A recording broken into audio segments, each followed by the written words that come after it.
లక్షల ఎకరాల్లో పంటలు ఎండిపోయాయని మాజీ మంత్రి హరీష్ రావు అన్నారు.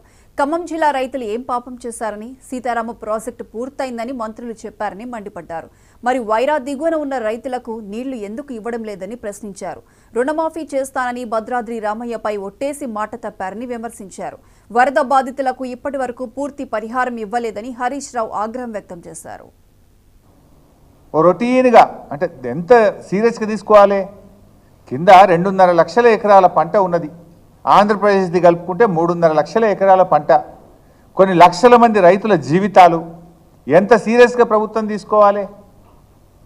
అంటే మీకు పట్టింపు లేదు, అసలు ఏమాత్రం కూడా పట్టింపు లేదు.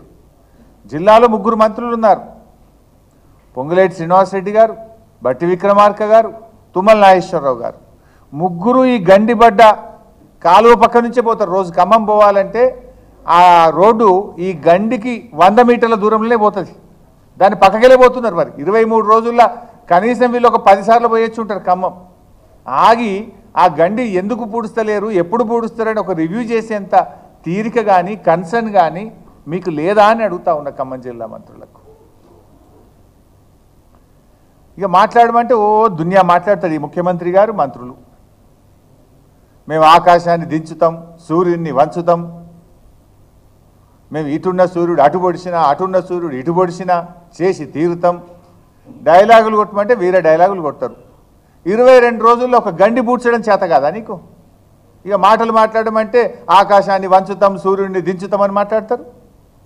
ఇక గండి పూడ్చడం 22 రోజులుగా ఒక గండి పూడ్చడం చేత కాలేదు అంటే ఇది ప్రభుత్వ నిర్లక్ష్యం కాకపోతే, ఇది మీ నిర్వాకం కాకపోతే ఇంకేంటి అని చెప్పి నేను ఈరోజు అడుగుతా ఉన్నా. 9 మంది ఎమ్మెల్యేలను ఖమ్మం జిల్లాలో గెలిపిస్తే పంటలు ఎండబెట్టడమే మీరు ఆ రైతులకు ఇచ్చే బహుమానమా అని అడుగుతా ఉన్నా. 9 మంది ఎమ్మెల్యేలను గెలిపిస్తే హెలికాప్టర్ కూడా పంపకుండా 9 మంది ప్రాణాలను బలిగొట్టినటువంటి పరిస్థితి మీది. 3 మంత్రులు ఉన్న జిల్లాలో 3 లక్షల ఎకరాల పంటను ఎండబెడుతున్నటువంటి పరిస్థితి. ఇదా కాంగ్రెస్ పార్టీ చేసినటువంటిది?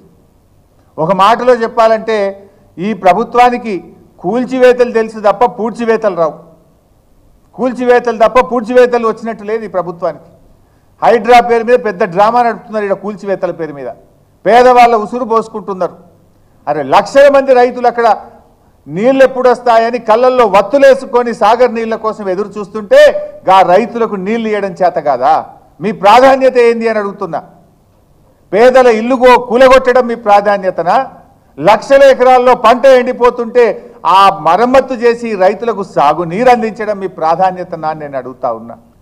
అటు ప్రకృతి వైపరీత్యంతో పంటలు నష్టపోయి దుఃఖంలో ఉంటే, ఇంకొక వైపు ఈ ప్రభుత్వం యొక్క చేతగాంతనం వల్ల, నిర్లక్ష్యం వల్ల పంటలు ఎండిపోతున్నటువంటి పరిస్థితి. ఏముంది, ఒక గండి పూడ్చడానికి ఓ ఇంజనీర్ను పెట్టి, ఒక సీనియర్ ఇంజనీర్